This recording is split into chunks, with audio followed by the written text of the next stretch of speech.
So a couple weekends ago, Ryan and I took a trip to Washington, D.C., where we visited the National Botanical Gardens. There at the National Botanical Gardens, they were having their orchid display. I don't know if it's still going on. It was a few weekends ago, but they had beautiful orchids everywhere, and it was really fun to go and see all of them. It was very crowded, which I'm not really big on crowds, but it was still fun regardless. And just seeing all the greenery everywhere, it kind of inspired me to turn our house into a jungle, which is what I plan on taking a step towards today.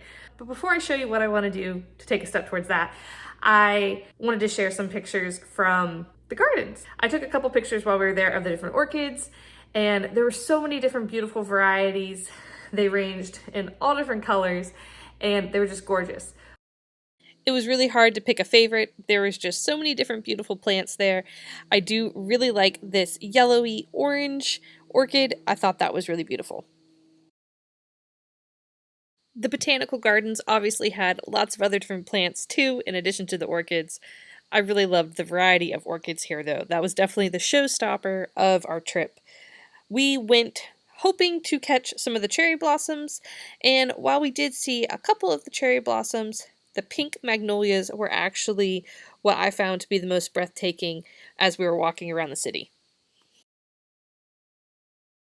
Orchids were actually my first houseplant. I think when I was in high school, my dad bought me an orchid as a gift, and that started my houseplant journey. That orchid lasted a while. It had gone with me to college, and unfortunately, when I was back home on winter break for a month or something, it died. But I still have orchids in my house. I actually have an orchid that is just about to bloom. Let me go grab it. This orchid here is just about to start blooming. I don't know the varieties of orchids that I have. I think I just picked this one up at Lowe's, but it's about to start blooming. And I have another one that is just finishing blooming and is starting to lose its petals, but it still looks really pretty. So let me show you that one too. It has already started to lose a few of its petals. It's on its last leg there, but it's been blooming for several weeks. Next to this orchid here, I have a pothos on the mantle that has been trailing back and forth several times. That pothos was actually at our last house, and our last house was kind of surrounded by trees in the middle of the woods. And the pothos, I had it for maybe a year or two at that last house, and it grew a foot max. So you can just tell how much more natural light we have in this house, because it has really taken off and just kept going back and forth, which I'm really happy about. And it might help that we're on well water too, I'm not sure. Getting a few extra minerals in its soil. Going with the theme of turning our house into a jungle, a couple weeks ago, as soon as we got back from the National Botanical Gardens, I took cuttings off of the pothos and off of a couple other houseplants I have to propagate them and hopefully get a few more free houseplants to scatter around the house.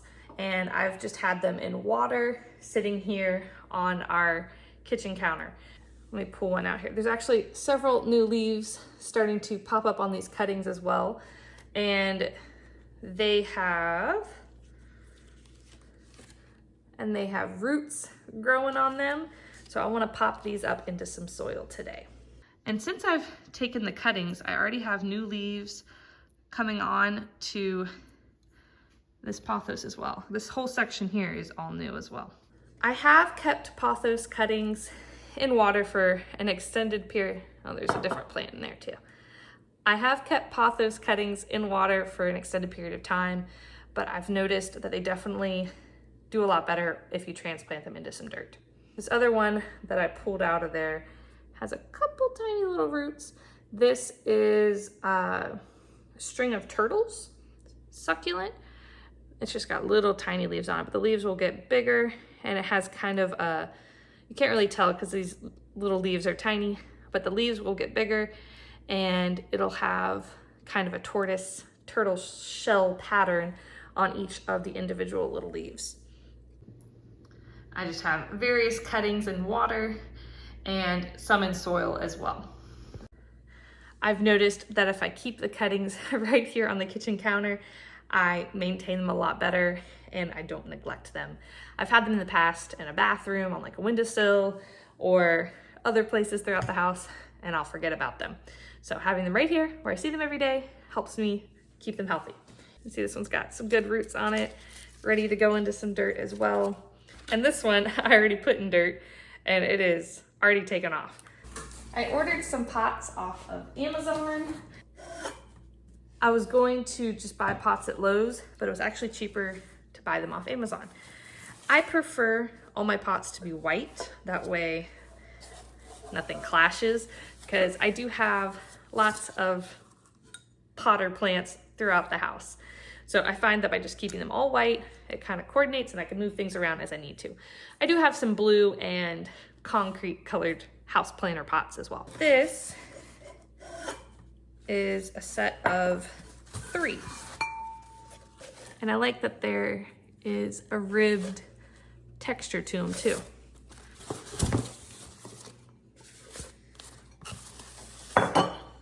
Another thing I try to look for whenever I order pots are pots that come with a saucer already built in. Some pots that you buy at Lowe's just have the drainage hole in the bottom and they don't come with a saucer to put it into. You have to buy the saucer separately and it doesn't exactly match or fit the right size. It's good to have the drainage hole, that way your plants aren't getting waterlogged when you water them. But I have so many house plants that I'm not patient enough to let all the water fully drain out in a sink or something after I'm done watering them before putting them back where they need to go.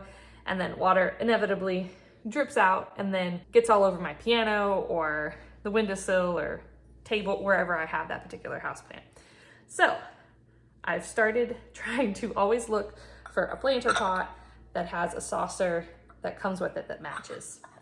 I like that these saucers are also made of porcelain too. And I just bought these off Amazon. I have not purchased them before. This was my first time buying them. I have a bag of potting soil on the back porch, so I'm gonna fill these up with dirt and then we'll pot up these cuttings.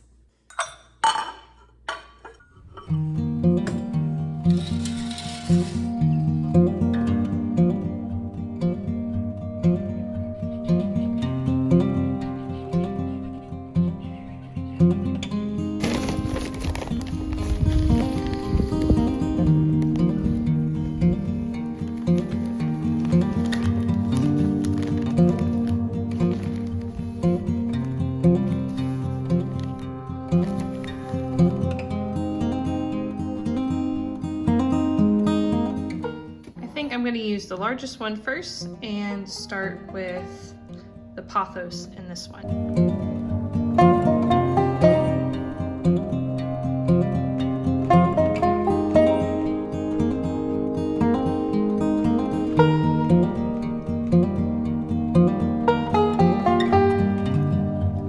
So when you're propagating your pothos, the roots, as you can see, come out of the little eye, which is like this brown leaf node on the stem of the plant. And you just want to make sure that that part is in contact with the water when you put them in the water. And this one even has new leaf growing out too. You can see this is kind of what it typically looks like. Just a little black or brown dot on the stem. See, there's another one down there. So like that one could, in theory, grow roots too.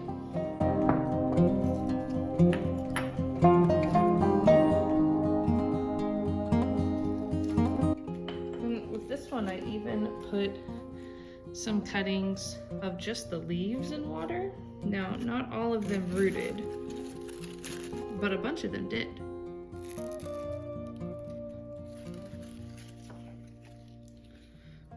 And it was just a leaf, no node on it.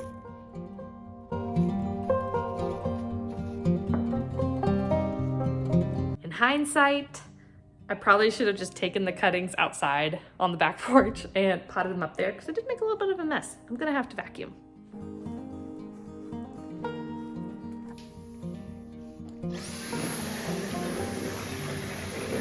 I know I just talked about the importance of a saucer, but since these plants are brand spanking new into dirt, I am going to put them in the sink and let them soak in the sink, because once you take cuttings that have been used to being in water, they do require a higher moisture level to transition over into soil. So I'm gonna keep these on the counter after they've been in the sink for a while to keep an eye on them and be sure to regularly water them for the first couple weeks. and then I'll put them in the final spot somewhere throughout the house. I also potted up a new pothos in our bathroom hanging from the ceiling, and it's in a hanging pot. So I'm hoping to have that trail down and kind of attach it to the walls and have it trail all around. And I might do the same thing over here in this kind of kitchen nook area in the future as well. So just some ideas, but I was inspired by the National Botanical Gardens to turn our home into more of a jungle, because we really like plants and green things, and it's nice to have them in the house as well as outside the house. So hope you guys have a great rest of your day. Bye y'all.